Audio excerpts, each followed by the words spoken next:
Back, James all over, has to hoist it up. Well, that's not fair. And don't even get me started on this, because that should be illegal, damn it. But at this point, it's plays like those from both Jamal Murray and Nikola Jokic that have just become commonplace because entering the 2023 NBA Finals, the groundbreaking duo of the Joker and Murray are tied for the second most games of 25 or more points in by two teammates in one game with 7. Only a game shy of the all-time record, which was set by LeBron and AD in the 2020 bubble. And the man leading the way is this 7-foot Serbian guy that just became the second player in NBA history with 2,000 points, 1,000 rebounds, and 800 assists in a single season, including regular season and playoffs, joining only Oscar Robertson, who did it way back in 1962. Are there still people out there trying to discredit this man? What you are implying, that the white voters that vote on NBA are racist, that they favor white people. You just said that. I stated the facts. All right. Why do the Denver Nuggets continue to be disrespected by a lot of fans in these betting houses, especially when they've arguably been the most consistent team in the NBA all season long? The truth is, so many people have repeatedly dismissed the Nuggets as that one bubble team that had a good but fluke run through the postseason. But the Nuggets have an incredible 63% win percentage in the last 4 NBA seasons, which is the 3rd best percentage in the NBA, only trailing the Milwaukee Bucks and the Philadelphia 76ers. And during that time, their superstar Jokic won 2 league MVPs and is now getting the recognition he deserved for a long time now. Jokic has kept the Nuggets in the first place of a roller coaster Western Conference since pretty much the start of the season, an entire 5 or 6 months. And his numbers have always been next level, just stupidly awesome. This past regular season, Jokic averaged 25 points, shot 63% from the floor, 39% from 3, and is leading the league in offensive and defensive plus-minus, player efficiency rating, and win shares. Yet, we still have clowns in the media that are apparently trying to sweep all of this under the rug, as foolish as that sounds. I've never seen a disconnect like this where a guy monopolizes the MVP, and yet he floats in and out of my top 5 at like 5. Yeah. He's not in almost anyone's top 3. I've never seen anything like it. Yeah, it's wild. For a while, all they could say was that Jokic is just a stat machine, that he doesn't win in the playoffs, that he's overrated. All of them are awfully quiet now, huh? I won't even mention the first round of the playoffs because they played the Minnesota Timberwolves. No offense. But in the second round, against the team that was favored not just to win the series, but among the top 2 or 3 teams favored to win the championship, Jokic, through those 6 games against Phoenix, put up staggering numbers. I mean, this is one of the greatest stat lines you'll ever see. 35.5 points, 13 rebounds, 10 assists on jaw-dropping shooting splits of 59% from the floor, 44 from 3, and 85% from the free throw line, including a 53-piece extra crispy with sauce and no napkins on DeAndre Ayton's head. That 53 came in a losing effort, which was the most points scored by a center ever in a loss, and Jokic scored or assisted on 78 of Denver's 124 points, and we're still debating if there's a more valuable player in the entire NBA right now? Come on! All things considered, regardless of championships or not, what Jokic did against the Suns, considering how much they were favored, was enough to squash the notion that he's just a stat machine, or doesn't win in the postseason. But what's getting lost in between all of Jokic's heroics and his insane video game-like numbers is all talent in the roster that's come of age alongside Jokic as we speak. And how could I not sing the praises of Jamal Murray?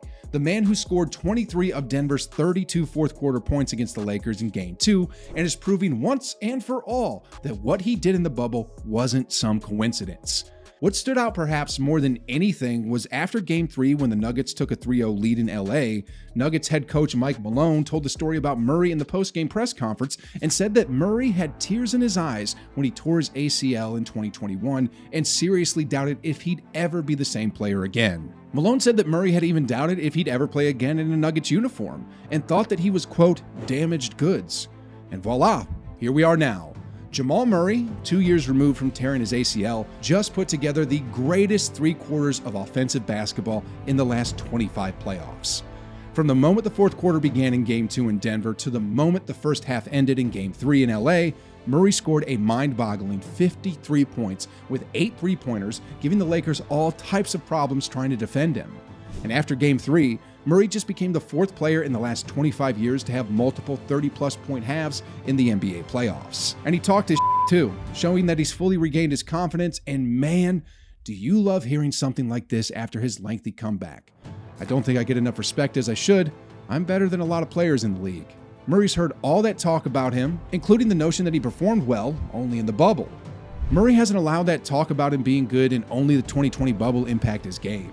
I always thought that was disrespectful to Murray for dismissing his play in the bubble because it wasn't real basketball, especially when he shot a total of 12 of 22 from the three-point line against the Clippers, featuring all-world defenders in Kawhi Leonard and Paul George in that famous 3-1 comeback. And that includes a 40-piece by Murray in the series-clinching Game 7. And people seriously thought this dude wasn't the real deal.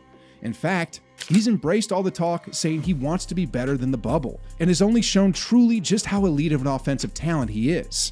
And right away, the Nuggets looked and felt like a completely different team with Jamal Murray in the lineup. I can hit you with the numbers, like the Nuggets being a hot 112-60 since the 2019 season with Jamal Murray in the lineup during the regular season. But the flavor Murray gives this Nuggets offense is second to none, particularly with how devastating the pick and roll with Murray and Jokic is for defenses. In fact, a lot of people are just now realizing how good these two are in tandem, but they've been a terror to guard for years now. Even going back to the 2018-19 season when Murray and Jokic led the NBA in points generated per direct screen, set with 1.41 points per possession. And Denver's head coach Mike Malone even spoke about how dominant these two have always been a couple of years ago when he said, "Teams can double team him in the post, but when he's got the ball up top, he's unguardable. Because if you want to put two players on the ball, you've got Jamal, who's a pick and pop threat who can also drive to the basket. I've not seen anything like this in many, many years, if ever." That quote is the essence of what could potentially win the Nuggets a championship this year. Because ask yourselves this, which other pick and roll duo in NBA history can you think of that both players, either the center or the point guard, could do either screen setting or coming off the pick? In other words, what makes the Nuggets unlike any other team ever is that their 7-foot center, Nikola Jokic, is having screens set for him while he's handling the ball coming off the pick and either scoring the rock or generating offense for his teammates. This puts defenses in such a flux because if Murray or another guard is setting a screen for Jokic coming off the perimeter, it's like, how do you guard that? Especially when a smaller player will often get switched onto Jokic, or with taller, slower players getting switched onto Jamal Murray on the perimeter. It creates matchup nightmares, and it's what's caused teams such huge problems defensively against the dynamic duo of Murray and Jokic. Great offense beats great defense all the time. This is exactly why the Nuggets, who have been the best offense through the playoffs, had the Lakers looking completely lost out in their 4-game sweep. And when Jamal Murray goes 1-on-5 and hits rainbow after rainbow over the outstretched fingertips of the 6'10" Anthony Davis and 6'9" LeBron James, you just tip your cap to the guy. There's no denying that the Murray-Jokic tandem has been the best in the NBA all season long, and it has directly led the Nuggets to being in the position they're in right now, the first NBA Finals appearance in the entire 56-year existence of the Nuggets franchise. But ignoring the depth of this team and the rise of a few other key rotational players has been the key to Denver turning into a powerhouse of a ball club. Firstly, Michael Porter Jr. has been a godsend, particularly from the three-point line, because every time I look up, he's swishing another one through the net. And especially as of late, I can make a strong argument that, outside of Jokic and Murray, Bruce Brown has been the most valuable player on the Nuggets. The timely shot making, the defensive edge, and spirit, the confidence is all there for Brown. He's even 7th among all players this postseason in true shooting percentage at 62%. All that talk from the Lakers has clearly fueled Bruce Brown. He said, "They started talking, they got me going, so I was happy they started talking." And he isn't lying. He really does feed off this energy, and this is the reason he's positioned himself to earn a pretty penny this offseason. In the words of Jamal Murray, it's true, a lot of talk isn't going to be about the Nuggets even when they win. But that is a good thing because the Nuggets are playing with the biggest chip on their shoulder. And this might just be the perfect formula for them to capture their franchise's first ever NBA title. And what better way to do it than having Jokic and Murray as the head of the snake? It would cement their place in Denver's franchise history, and all things considered, I think it's safe to say that they'll get the respect they've been deserving for so many years.